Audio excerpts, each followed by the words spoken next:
My name is Efeng Samuel, and joining me in looking at the topical issues we'll be discussing today is Mr.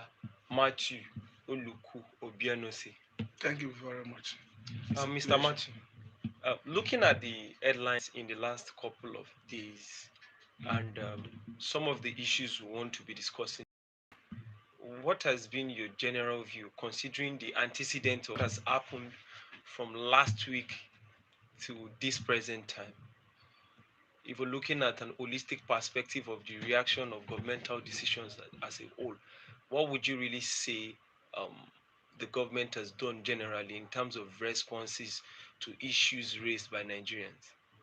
Uh, Generally speaking, I see a government that is struggling to micromanage the citizens. I see a government that had intention of deciding how the citizens should think. I see a government that want to turn itself as autocratic. I see a government that is making itself an opposition to the people. I see a government that by all standards is not ready to listen to the yearnings of the people. When you look at the event that happened recently, it tells you that this government have a hidden intention that they have not been able to achieve, and that intention is to suppress the press, suppress freedom of speech, and decide how Nigerians should think. Okay, Mr. Matthew, I just wanted to know your view about governmental decisions in the last couple of weeks. But viewers at home, if you want to be part of the conversation for your opinions and for us to also get to know your thought about issues that have dominated the headlines, you can please join us in the conversation with the following number: 0902553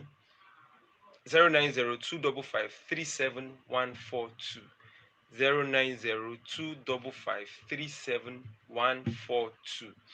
And this evening we'll be looking at some topical issues that have dominated the news headlines for a while.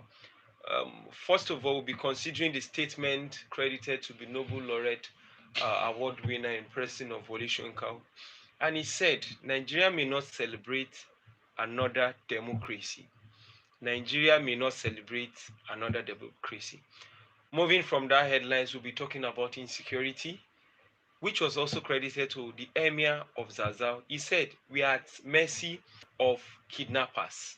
We are at mercy of kidnappers." Leaving that headline, we'll also be looking at the reaction from the military as well as the Cattle Rearers Association, the Meiti Allah, with the airlines, which states that the military gunship kills over 1,000 cows in Nasarawa. Military gunship kills over 1,000 cows in Nasarawa. So I don't know how that news headline will really look. Then on the other hand, we'll also be looking at the statement credited to the vice president while he visited the Oniru. Oniru of Iru Palace, where he said Nigeria need leaders who will unite Nigeria. So those are some of the headlines we're probably going to discuss today, and we'll be doing justice to that. And if there was still time, we'll be moving swiftly to the statement credited to the GOC of I think GOC in Maiduguri, in person of Abdullahi Eyitayo, Eitayo. Abdul Wahab, sorry, Eyitayo, and he was quoted to have said that he was trying to negotiate or persuade the Boko Haram To come to terrorists negotiating to table. come to negotiating table. So I don't know how that will sound with the viewers at home. I would like you to send in your comments and also call in as we deliberate on some of these issues. Mr. Matthew, Yes. let's start with the statement credited to Professor Wole Soyinka. What would have been the reasons for Professor Wole Soyinka to come up with this stand, considering the timing? Thank you very much. Once more, thank you for having me. I think the reason Wole Soyinka may be saying what he said is not far-fetched. It's in the light of what has been happening in the country recently. If you look at the myriad of insecurity, if you look at the nature of insecurity, even the government itself have alluded to the fact that we have so much existential threats to the corporate existence of Nigeria. So I think to that extent, that must explain the reason Woloshenka is saying that we may not celebrate another June 12. Because if you look at what is happening in the Northeast, for instance, it's just recently that we are made to understand that ISWAP forced Shakao to commit suicide. By implication, it have exposed Nigerian government as a weak state. Because if you have fought insurgency for 9 years and you have not been able to get to the leader of Boko Haram, who is Shakao, for 9 years, only for a non-government organization, state actor, to go into the enclave of a Shakao, decimating to the point of where he was apprehended, to the point where he have to commit suicide. It tells you that Nigeria as a sovereign state is weak. So if somebody is saying that we may not celebrate another June 12, it's because non-state actors are showing potency to threaten the corporate existence of Nigeria to the extent that if they push harder, they can bring down the government of Nigeria.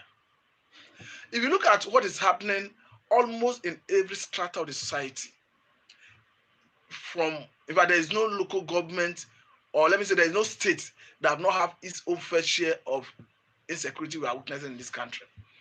And a situation where you see people who come in the name of headers from other countries, like Mr. President have alluded to, that some Fulani headsmen may be coming from Mauritania and some other places coming into Nigeria. And these people are going about with sophisticated weapons to the point that they are defiling the sovereignty of Nigeria. A situation where even our police, the DSS, the army, are becoming vulnerable in the hands of these insurgents, bandits, criminals. It tells you that Woloshenka is not far. The statement credited to Woloshenka is a statement of fact. Is it based on the level of insecurity, or it's as a combination of several factors that determined the statement credited to Professor Woloshenka? I think Woloshenka was speaking holistically based on what makes a country a sovereign state, and consider the fact that that sovereignty is already being defied. Because we can see recently a House of Rep member from one of the states in the Middle Belt, Plateau precisely, was addressing people at the scene of a massacre. He was saying that if the government know that they cannot protect the people, they should own up and tell the people. The army of Zauzau have equally echoed a similar position, maintained a similar position. Because a situation where you as a monarch, you see your subject being killed unchallenged, it doesn't show Nigeria as a country that have authority over its territorial boundary. We are not yet talking about external aggression. We are talking about dealing with internal aggression. Yeah, well, sorry for the break in transmission. So, Mr. Matthew, we were discussing about Woloshenka's statement and the factors that would have characterized why he made that kind of statement, considering the timing. So, like I was saying, because if you are dealing with an internal aggression, okay, well, sorry for the break in transmission. We had a little bit of technicalities. So, Mr. Matthew, we are deliberating about Ms. Woloshenka's statement, Professor Woloshenka. So, go on from, you were talking about considering what I was actually trying to, in that line of thought, is if internal aggression has threatened the very fabric of the nation to this point, what happens if there is a major external aggression? If our military have been stretched to the point dealing with internal aggression, what happens when there is an external aggression? Only recently, a Tompolo threatened federal government that, in fact, he gave them ultimatum, within which they should inaugurate a substantive board of NDDC. Yes.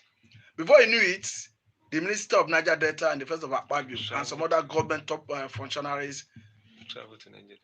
went to Baramatu Kingdom and had meeting with Tompolo. I'm not trying to justify the position of federal government or the position of Tompolo. But what I'm trying to say is, if an individual can threaten the sovereign state because they know what he can do, and the whole government mobilize to go and negotiate it, it tells you that there's something fundamentally wrong with Nigerian government. Because they know that a Tompolo can single-handedly cripple the economy of this country. He has done it before. Because though he have renounced militancy. Officially anyway, let's believe that he have renounced militancy. If you cast your mind back in the days of MEND, Movement for Actualization of Niger Delta, Emancipation of Niger Delta, you understand that when a Yar'Adua gave that amnesty, as soon as Tompolo dropped his weapon and embraced amnesty, the militancy ceased. So I think the government would have known that, yes, he have that potency to fight. What am I trying to say? That if individual can have that power and threaten the sovereignty of the country to sabotage the economy of the country, though it tells you that the government, our sovereignty is shaken. So for viewers at home and those who want to join in the conversation, you can please call the phone number 090-255-37142. 090-255-37142. Mr. Matthew, moving from the issue of Wole Soyinka's statement, and having seen the fragile state and the role of non-state actor like Sunday Igboho, if you check, there was a point they wanted to arrest him somewhere around, I think, Lagos Ibadan Expressway. It was more or less an impossible task for the security agencies to arrest him. The role of Nnamdi Kanu, the role the government has played in negotiating with key non-state actors. Are we not going to a stage whereby individuals are becoming more powerful than the government itself? Because you just mentioned the case of Tompolo, an individual, and the government is making everything to work to make sure that they constitute the board from the last. Definitely, they have to do it. Yeah. So because the way it stands, he is like a pressure group himself. It's like if you hear Tompolo, Tompolo's statement alone frightens the government. So, and looking at Nnamdi Kanu, someone stays in London, gives out an ultimatum, and people in Nigeria obeyed the ultimatum to the letter. What is Nigeria turning into? The emergence of individuals controlling states, and we claim to have institutional framework. What is the implication of some of these state actors considering the governmental institution we claim we have on ground? The implication is that Nigeria, if care is not taken, is tending towards anarchy. The implication is that if care is not taken, Nigeria is gradually becoming a failed state. We cannot deny the fact that even the citizens do no longer see the government as a legitimate government. Because for me, the government itself is not piloting affairs of the nation in a fair manner. But that best explains the reason Nigerians do not even regard the government as a legitimate one. So I think there's something fundamentally wrong. And that fundamental issue is that there's a disconnect between the government and the government. People. The government do not want to see the people as a stakeholder in this project of Nigerian democracy. Because if truly the democracy is what it should be, for the people, by the people, and that is democracy is government of the people, for the people, and by the people. If you should allow that apply in Nigeria, there's nothing wrong in when an issue come up with agitation, calling the stakeholders together to address it. A situation where Ananda and Carlo have raised issues that are very paramount as the reason for the agitation. You do not like his face. As such, you do not want to call him to a round table. A Sunday boy is already driving another agitation. You've not called him you don't like his face. You don't want to call him to a round table. It will get a point where, because whether we like it or not, by the day, Sunday boy is getting support. Nnamdi Kanu is getting more support. Already has. Tompolo is already a formidable force. So what I was saying, it is in the best interest of the country and for everybody, for the government to summon a sovereign national conference for the purpose of discussing whether there is need to continue existing together as one country, the basis for which we want to exist together going forward, or if there is need to volcanize the country and allow people to go their separate ways. Wow. We cannot deny the fact that people are aggrieved.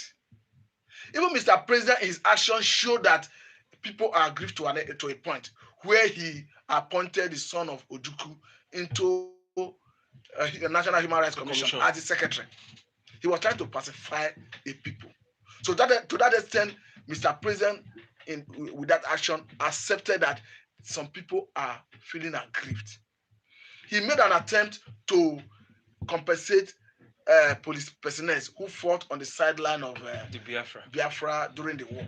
So it tells you that he have a feeling somehow that some people are not satisfied with the way things are being run, or perhaps their grievances have not been addressed.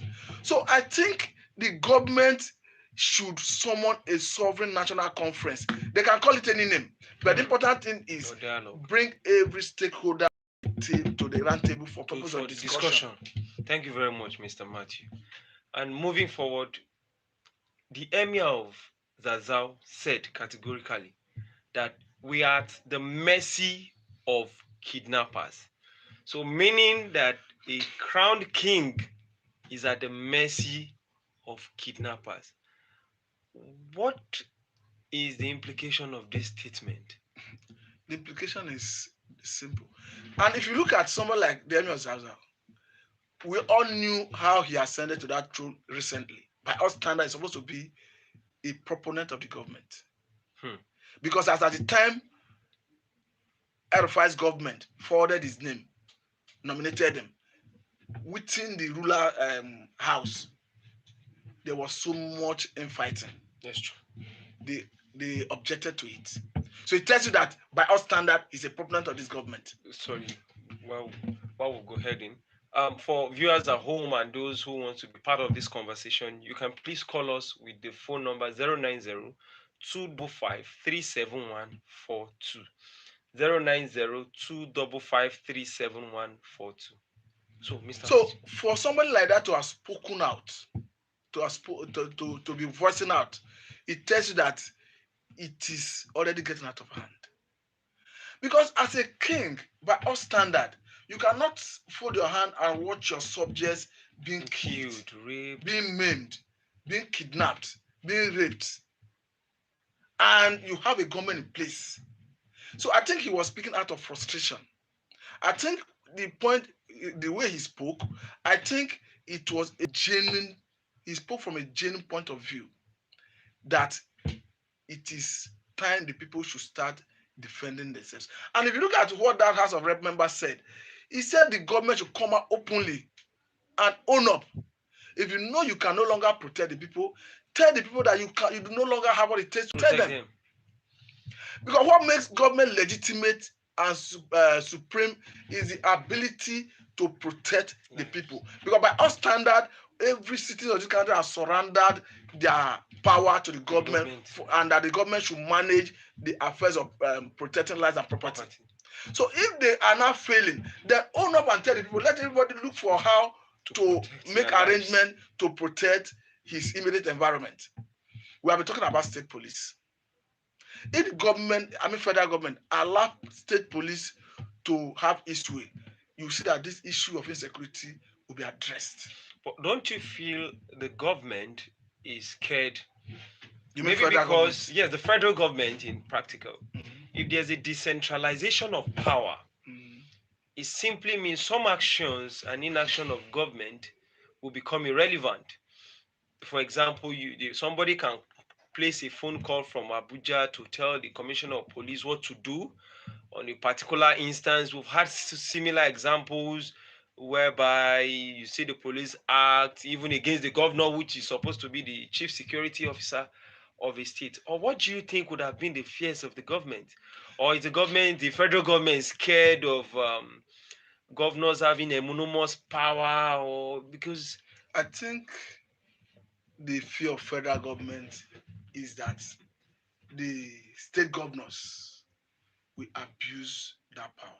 And it's a genuine fear. I give it to them. Because there are instances where the governors have abused powers given to them by the constitution. is the federal government as well not abusing power? That's where I'm going. That fear of federal government is not sufficient to stampede state police. Because if you look at the issue of state electoral body, without exception, all the governors in Nigeria have abused that power. Because I've never seen any state in this country where Party A is controlling the state as a and governor does election, and another opposition, Party C, B, or C will win a major number, seat or position in that state. even for 30%. I've never even seen, maybe you will remind me, any state where they conducted the election, maybe being managed by PDP, and you see an APC candidate winning a chairmanship position. Neither have I seen any APC state where they conducted the local government election where PDP candidate won a chairmanship position. That is not to say that PDP or APC may not be popular as the case may be in the two circumstances. But the problem is that the governors, they are abusing that power. Is it based on the fact that we have an institutional rigging mechanisms, or we have an institutional faulty system whereby the governor as the chief security officer can do anything and get away with it freely? No, I think the problem is this. When it comes to local government affairs, whether the electioneering campaign, process of conducting the election, the highest arbiter is the state government through their respective agencies. So that best explains why the governor can just look at you in the face and tell you that you are not winning an election. In fact, what they do in terms of conducting local government election is appointment. What you see them go the election day proper, what you see them do is your formality. So I quite appreciate and understand the fear of federal government is genuine, but that is not sufficient to say you deny us of this opportunity to protect Nigerians. Another question, Mr. Matthew, because I've been thinking about this. If the state governors can be doing that in consideration of an election, then you give these same state governors the power to supervise a security agencies with arms and ammunition in a state where there are opposition political office holders. There are people who might go on a contrary view to the state governors. What do you think will happen to the role of the opposition in some states, or if not all states of the federation? I was going there. What the government needed to do is they put some check and balance. They make it in such a way that how you acquire the arm and ammunition, the federal government must be a major determinant of how you acquire it, your arms, the license of who to use it. I'll give you an instance. If you want to buy AK-47, for instance, you need an end user certificate. That end user certificate, by going by the tenets of Nigerian Constitution, must come from the NSA, National Security Advisor. Now, if you cast your mind back, there was a time River State government bought attack helicopter for the purpose of for the purpose of security of the state anyway. But federal government refused through the NSA, National Security Advisor, refused to give them the end user certificate, refused to allow them use it. It got to a point where River State government was forced to donate that helicopter to federal government. But that is terror and painting. What I'm saying in essence is the federal government have all it takes to decide and determine how you get this arm so that it doesn't get into the wrong hand. And they have what it takes to determine who use it. And if the person seems to be abusing it, there should be a check in place on how to address it. Do you see this government looking at the antecedent of Nigerian government over time as a system where such regulation will be monitored? It's considering possible. the proliferation of arms? I'll just give you an instance. Somebody who has successfully, as a government, state government, acquired helicopter, military helicopter. But a helicopter is like one of those items with. What I'm trying to say in essence is not small to going be carried by, like going by the status of a state government, he was able to acquire it. But he could not use it because this government at the center said no, it violates the constitution, or for reason best known to them, and the man could not use it, or the state could not use it. In the same vein, there could be laws in place, some legal framework that will determine who use it, who gives license, who will buy it, and at every point in time, the armory, the arsenal, the federal government will know the status. I think if there's unity of purpose, it can be achieved. So I want the federal government to jettison that fear. I quite appreciate the fear; it's genuine because the governors on their own have grossly violated and abused the power that have been given to them by the constitution. But that is not to say that Nigerians should not be protected because of the fear of federal government. You're right. Okay, then for viewers at home who want to join us in the conversation, you can please call 09025537142. 09025537142. Then on the other hand, Mr. Matthew, we've deliberated on insecurity from Zazao to Plateau to Benue. The killing has not stopped. But let's move a little bit down to Nasarawa, where the military gunship was said to have killed over 1,000 cows in Nasarawa. Though I'm trying to imagine if those cows were in a ranch or they were still doing open grazing or they were still... But whichever way, was this a calculated attempt as a result of the presidential order to shoot a site, or it was an accidental discharge, or it was a military mismanagement or miscalculation? From what I can understand, because I've taken time to go through that news, I think it was a deliberate attempt by Nigerian Air Force from the military high command, because all inquiry directed to Operation Stroke. The spokesman of that operation was directing it to military high command. But I think the takeaway from what transpired is that, on one hand, some Fulani groups are claiming that the government is bombing innocent Fulani herdsmen who are grazing their cow in those forests. On another hand, the government is not forthcoming to open up to tell us whether it was a mistake or whether it was deliberate. Though it was deliberate, whether they went beyond their brief. On another hand, the government of Benue State is saying that definitely that no genuine herdsman should be in that forest, because the forest in question is known for banditry. Now, the question is, the forest in question, I've been wanting to strike the balance. Okay. I think there should be a diligent investigation, because in as much as I have serious disdain for Fulani herdsmen who are killing people, maiming people, raping people, kidnapping for ransom, and all that, I equally do not want the government to kill any innocent Fulani herdsman who is doing his business legitimately. In the forest, legitimately? That is where I say to strike the balance, that there should be an independent investigation.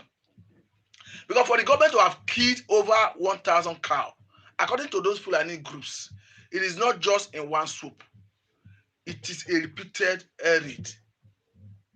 So, and looking at the position of the Benue State government, they say the forest in question, it borders between Adamawa and Nasarawa and Benue State.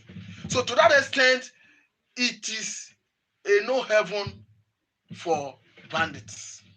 So one now wonder, what will a genuine, innocent, responsible header be doing in that forest? So is it possible that herders will innocently go into that enclave where they know that it is purely a danger zone? Then is it possible, is it true that the federal government have done all their analysis to decipher and be sure that they were actually bombing bandits? So it's very difficult for me as an individual to situate the blame or to unravel what actually transpired, because I have not visited the scene, and I cannot, because it is Fulani that is involved, say they should start bombing and killing people. And I cannot blame the Benue State governor who is claiming that that particular location is known for banditry. And me, I cannot rely and believe any statement coming from Nigerian army, because Nigerian army over the years have not proven to have that credibility. So that's why I'm saying that we need an independent, unbiased investigator to do a diligent investigation and unravel what actually transpired. Don't forget that sometime in 2017, a village close to Ran in Borno State, Nigerian Air Force mistakenly went and bombed an IDP camp, and over 270 persons were killed. Though the government apologized, but you cannot bring back the life. So I think it is a thing that we need to exercise restraint and allow for a proper, and again, the government should come up to address the issue. Let us understand the position of the government with respect to the bombing. Let us know whether the government is convinced that actually they were bombing bandits, they were bombing kidnappers. But how will we justify the position of the governor as the CSO, the Chief Security Officer of Benue State, who has Benue State has openly banned open grazing? And if we have to be a little bit analytical, if you check countries of the world that has the highest numbers of cows with the highest production of milk, beef, and hides and skin, Nigeria is not even ranked among the first 20. I agree with you. Because from the last check I did, I discovered that for the first 20 list of countries with the highest numbers of beef production, India tops that chart with over 300 million cows. I think 305 million, 500,000 cows, which makes up about 30.52% of the total numbers of cows on the planet Earth globally. After India is Brazil, 252 million 700,000, which is about 25%. So those two countries produce more than about 55% of the total numbers of cows globally. That is India and Brazil. China has about 95 million 620,000 cows, cattle generally. Then we'll move to United States, has 93 million. So if you take the list, United States has 93 million 595,000 cows. Then I think the fifth is the European Union, which has about 85 million 545,000 cows. Then the sixth is Argentina, 53 million. Approximately 56 anyway, because this is 53 million 831. Australia, 23 million. So if you check the list down, the first 20, in fact, the only African country that pops up happens to be Egypt, which is 13 on the list with 7,850,000. The look of the cow, how chubby they look. Nigeria does not even rank among the first 20. Nigeria is not the highest producer of beef. Nigeria is not the highest interest of the government. Looking at the body language of the government over time, when it regards to herdsmen and grazing, the promulgation, the bombing of cows, they're staying in forests, the open grazing, ranches, because ranches in all part of the world is a standard that is best practiced. So what are the major issues that is making Nigeria not follow the other developed countries of the world? I think the major issue is Nigeria is still living in the past, and Nigeria refuses to follow the trend of things. Because you cannot tell me that in this modern age, you are telling, Mr. President, the Attorney General of the Federation and Minister of Justice to go and kickstart the process to recover grazing routes. Quite agreed. Grazing rules are gazetted and they are part and parcel of Nigerian constitution. But it has been overtaken by events. All grazing rules have been encroached. And I watched the governor of Ebonyi State recently on channel. They were asking him, because going by the Land Use Act of 1987, the governor As a monopoly. the governor hold the land in his jurisdiction in trust for the people.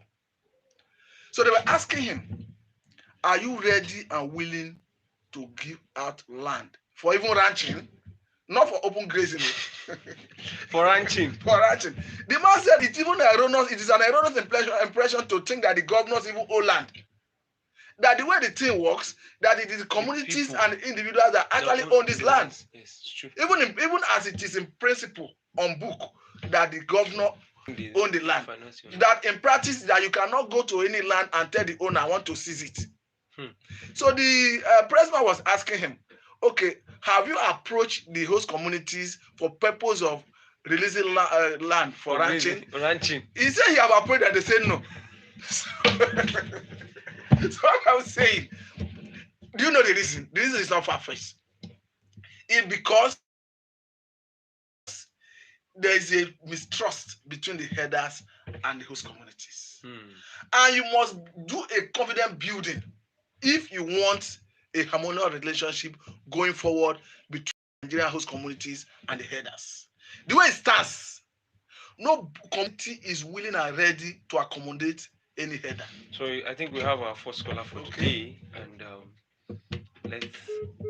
Okay, I think the call dropped. So you were saying something about the. So the way it stands, nobody is willing. Okay, we have another caller. Sorry, Mr. Matthew. Okay. So go on. Sorry about that. I think the call dropped. So you were talking about no community is willing and ready to accommodate any header. Okay, we have another caller. Hello, good afternoon. Hello, good afternoon. Good afternoon. Thank you for joining the Pundit. Hello. Yes, thank you. My name is Kay. I'm calling from the United States. Sorry, sir. Come again with your name, sir. Name is, and I'm calling from the United States. I've been watching this program. I want to say a big thank you to Matthew and Samuel. Thank you very much. Thank you very much. Especially for and I think that both of you are doing a great job. Thank you, sir. Thank you. I would like to make my contribution. Can I go ahead to make my contribution? No, it's fine, sir. Go ahead, sir. Okay. With respect to the with respect to the security issue going on in the country, I think the body posture of the president is very clear.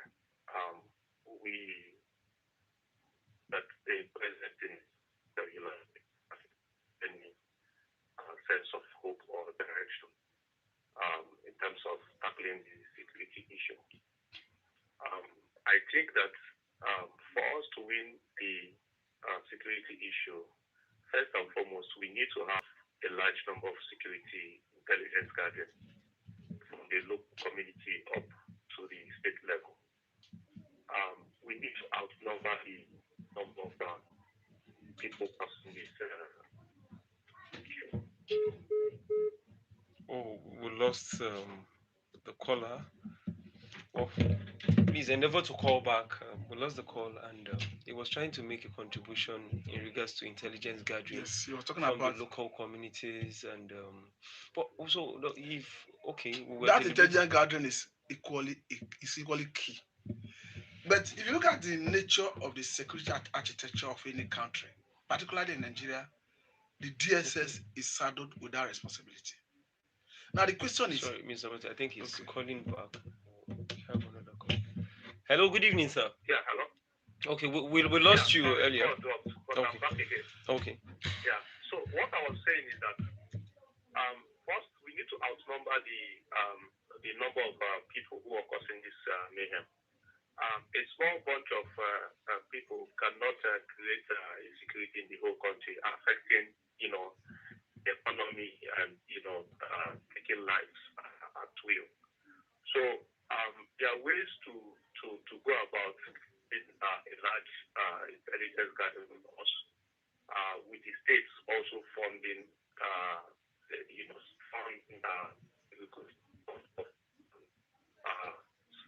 so intelligence gathering is almost very low key. I believe that the DSS was created to help to gather intelligence, but in a situation where the DSS was created, if you remember, well, the DSS was created primarily for victim protection. What we have now is a multi-state, almost what I would classify as a multi-state failure, where most of the states are actually incapable of it.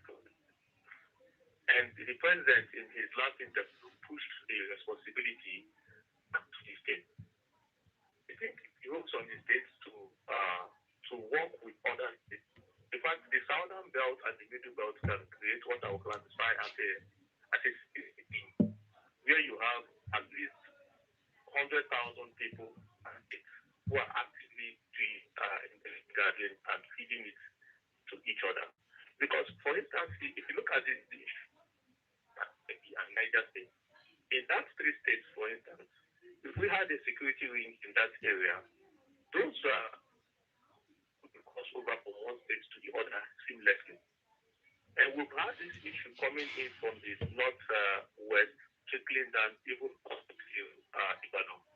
So no state, now the pathway seems downward, and no state is completely left out in this whole system. Then also we have some political people like Sheikh Gumi and some of the other classified people who are trying to act as an intermediary between the bandits and the government. Why has the government not questioned it? Come on TV and say that they met a bandit and things like that. Some of them should be questioned so that they can find out and interrogate those hideouts to see what is going on. If the states are not able to share intelligence, and we're not able to create a critical mass to disarm and also mitigate this issue, then the security issue will continue to go on. Okay, thank you very much, sir. In summary, what I just want to say is the state governors must prioritize security above even private development. Because if lives are not secured, and you're building infrastructures, then no one will be. So they must prioritize this. We have a lot of young people who are graduates from schools, education, who are looking for jobs. Intelligence graduates. And I also have a problem with Nigerian defense, approach also from the defense standpoint. I don't know why the southern part of the country does not even have a defense academy or what I would classify as a sub-defense academy.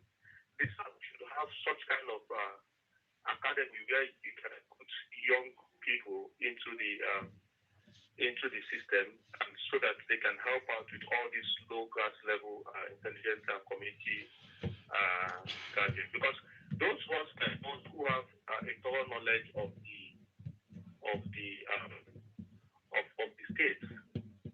So we need to work hand in hand. The police can help out with arresting, but in terms of intelligence gathering, I think a lot can be done in this area. Okay. Communities should not allow people to infiltrate their communities without them sharing this information, at community level and to the state. Okay. Thank you very much. So this is my contribution. Thank you very much. Thanks for your contribution. We really appreciate you. Mr. Matthew, having listened to the last caller, what do you think? What do you make of the whole conversation? Because looking at it ordinarily, I think it's a little bit. He has been able to express himself in terms of holistically looking at his submission. It centers on intelligence gathering. He talk about the DSS. He talk about the community. He talk about the state prioritizing security. But even if the state governments want to prioritize security, even if you strengthen the host communities for purpose of intelligence gathering, even if further the state governors do more in terms of spending more for intelligence gathering, if you do not have the arms and ammunition to combat the crime, they will be working. All the intelligence gathering will amount to nothing. Sorry, I think we have another caller calling in. Hello, good afternoon. Hello, good afternoon. Yes, sir. Greetings to the members of the panel. Thank you very much, sir. Your name, sir? Where are you calling from, sir? I'm to Nigeria. I'm calling from the UK. Oh, okay, to sir. Nigeria. Other guy who's been out. So, I just wanted to start from the fact that, I understand what Nigerians are going through from the difficulties they have been facing. And this informs the reason why they are all very frustrated with the government. And people talk about breaking up the country without thinking about the consequences. All you need is one side to say, no, I don't want to break up, and you have a massive war on your hands. And one other thing I want to share is that there is a tide of prosperity that is coming to all African countries that Nigerians are not aware of. One, the African Continental Free Trade Area commenced just early this year, whereby African countries can be able to trade more with each other, leading to prosperity. That's greater prosperity than we have now. This free trade area, currently Africans trade with each other about 15-16% between each other, while Europe does about 70-something% between each other. So if we can get it to even half of that, living standards will improve on the African continent. That is one of the tide that is coming through. Then the next one that is going to be commencing next year, I don't know how many Nigerians are aware of this. Africa is looking to adopt a common passport. That's true. Meaning that soon free movement is going to be coming online. People are going to be able to move from place to place to find jobs. That too brings improvement in the lives of people. And that's why I say if Nigerians are not patient, the opportunity that is coming in the future, we, Nigeria as a country, will be responsible for setting Africa backwards. And you wonder why these forces are at work right now. So we have to think carefully when we say these things. If you check Europe today, if you check the list of countries that want to break up in Europe, you'll be shocked.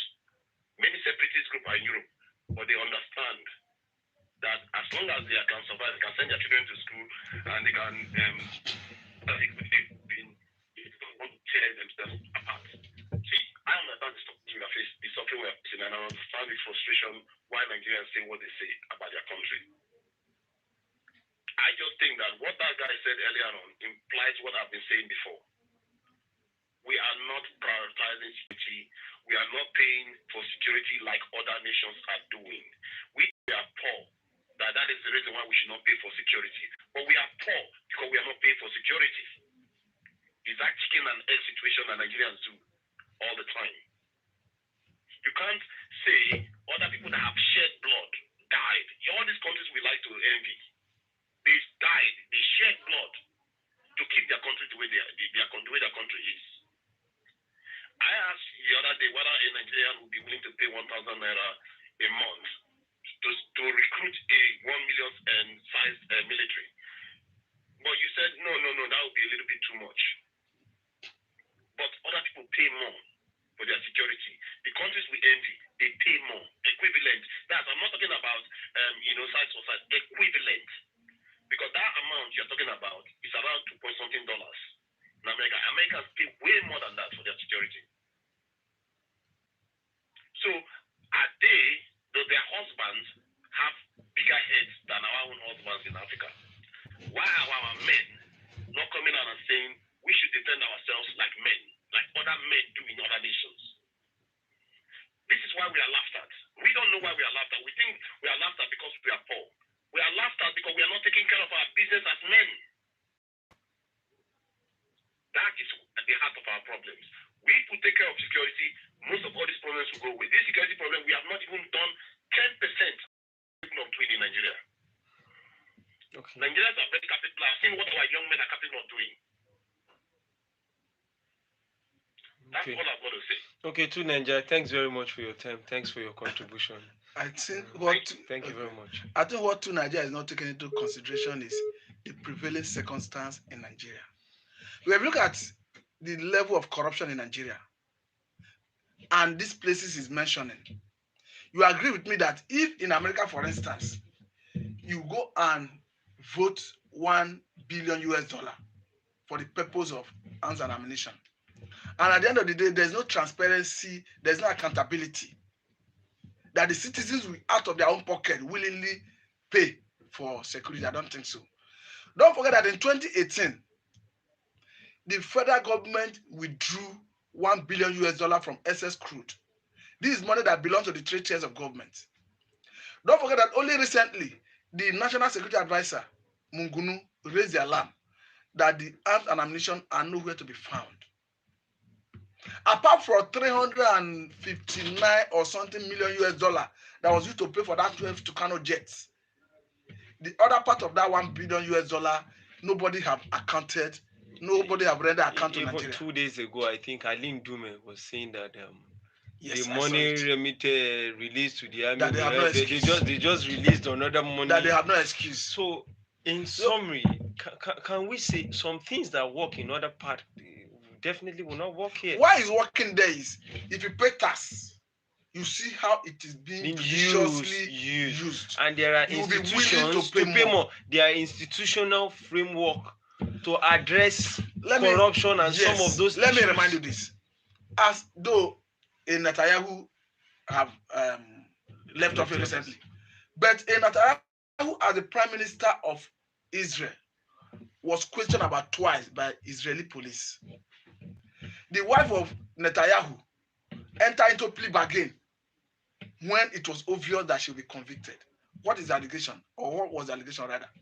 That the woman was spending money going to grocery stores to buy things, whereas money have been budgeted for government house. I want to see that, so that you see the level of transparency and accountability in those insane crimes. In Nigeria, I don't think they will consider it a crime if the governor or the president does what they questioned for Netanyahu for, because the allegation was that he favored a media house for contract, not that he embezzled money. So what I'm saying is the prevailing circumstance in those areas, in those clans, is different from what we are seeing here. Because here there's high level of corruption, greed.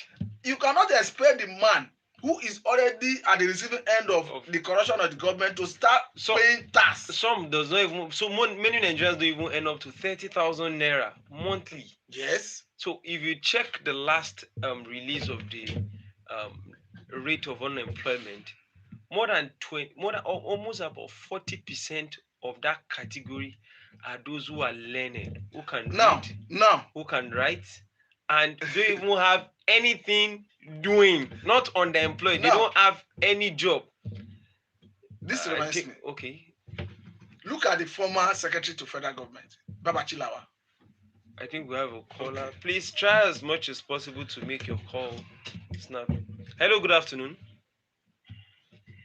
Yeah, I'll make it brief. I just wanted to respond to what the gentleman was saying. Okay, it's too Niger. Okay. As the issue, because I think it deserves a response. Because when we have this discussion, we shouldn't just make it about having our own diatribes and there's no light being shared on things. And this is why I feel like I needed to come back. In terms of corruption, I understand that. You see, when it comes to corruption, one thing Nigerians have mastered is that the Nigerian banking system now is more advanced than the Western ones because we are trying to combat corruption. It has made our systems better. What you can do in terms of paying for this thing, if you pay the money to banks, and when you pay the money to banks, they disperse the money to the soldiers directly. You can cut out the middleman from paying the soldiers, so that the government will focus on just buying equipment and stuff for the military. And the reason why I say this is that when the citizens involved directly with paying for these things, they will take it, they will make the government more accountable. Like, it just made the citizens pay for the dam that they are building. The citizens have a stake in the dam. So, if you have to that dam, the whole air will produce. So, this is how Nigerians will have to start engaging. Because whenever our government make money from oil and from to Nigeria, we barely can hear you, and I think we barely can hear to Nigeria towards the ending part of it. I think my director is signaling to me we have about 5 additional minutes or 10 to round up this very segment. Okay, I think what he's trying to say, he's trying to be patriotic. He's trying to look at it from a civilized point of view. Let me just give you a scenario of what happened. Years back, Channels Television went to cover the Nigerian Police College, the place being used for training of the Nigerian police. On getting there, Channels Television raised a fund-me account that he wanted to use to repair the police college. Do you know what the federal government do? They never allowed them to. They said it is the duty of the government to take up those responsibilities. So there is no citizen that will come out and want to do anything. Even on local government road, they will tell you to go and meet the local government to collect a license that road has been budgeted for. Roads that have not been done, even in Lagos for years. I know of a particular road that the bank wanted to do. They told the bank to write the local government. The local government said the bank should bring, 20 million as bribe first. That road has been budgeted for, yet that road remains like that for over 10 years. And those are the things. So at what point will you say you want to contribute money to give? In fact, what is the capacity of the average Nigerian now to even contribute? Even if they have that platform money, and the questions popping up. I think someone said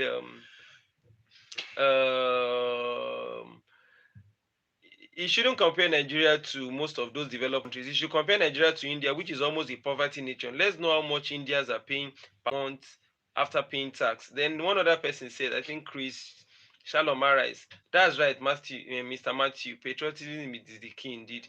One other person, because the realistic factor is, will the money, even with the system, allow the military man for you to coordinate it in a way that the money will get to the final hand of the military in the first place? I think there's a need for total overhaul before you get to the point where Nigeria is talking about. Yes. Then there's a need for total overhaul of our system. Because the system do not encourage what he's saying in that. Because the way it stands, the average civil servant in Nigeria already have that mindset of embezzlement and reaching his pocket. So at every given opportunity, he will grab it. So, Mr. Martin, conclusively, while we're rounding up, looking at the statement of the Vice President, which is said, Nigeria needs a leader who will unite the country.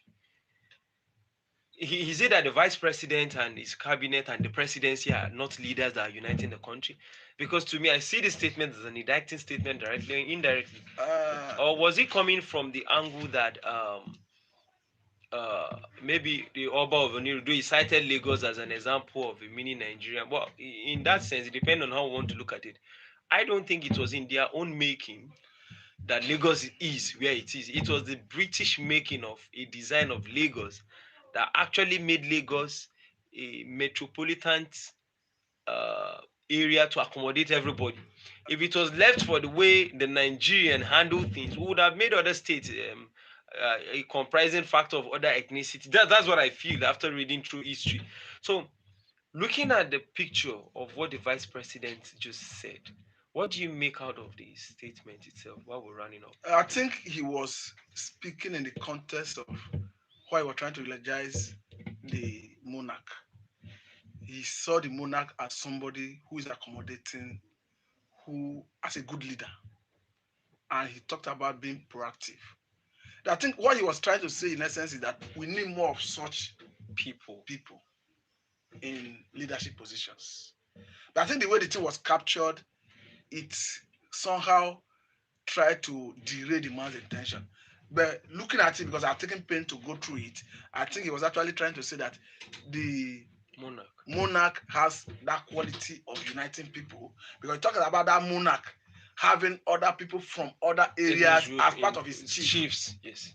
So to that extent, he was trying to ask other people to emulate that monarch and asking people that we need more of such leadership. But if you look at it from the angle of the capture, it's self-indictment. But I'm not interested in that angle because I think I understand it the other way.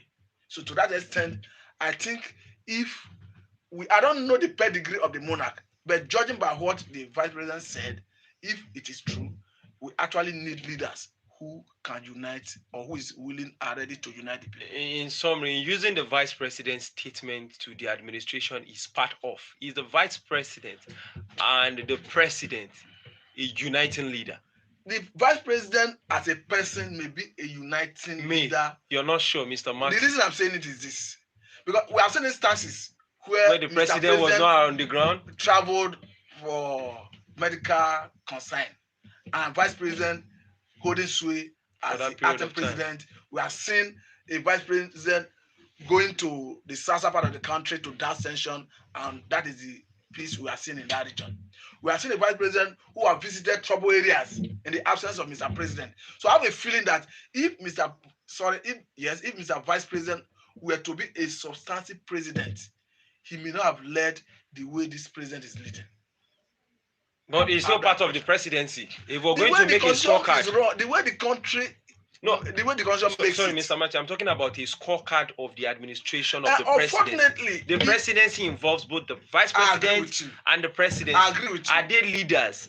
Is the presidency leaders that unite Nigeria? Looking at the current structure and what to answer your question directly, they are not uniting Nigerians. Thank you very much, Mr. Matthew. For our viewers at home, please join us same time tomorrow while we deliberate on some other topical issues and provide solutions to the myriad of problems confronting the nation. Thank you very much. I remain Effiong Samuel and Matthew Olukubianose. Mr. Matthew Olukubianose. Thank you very much. It's a pleasure. Thank you for having me.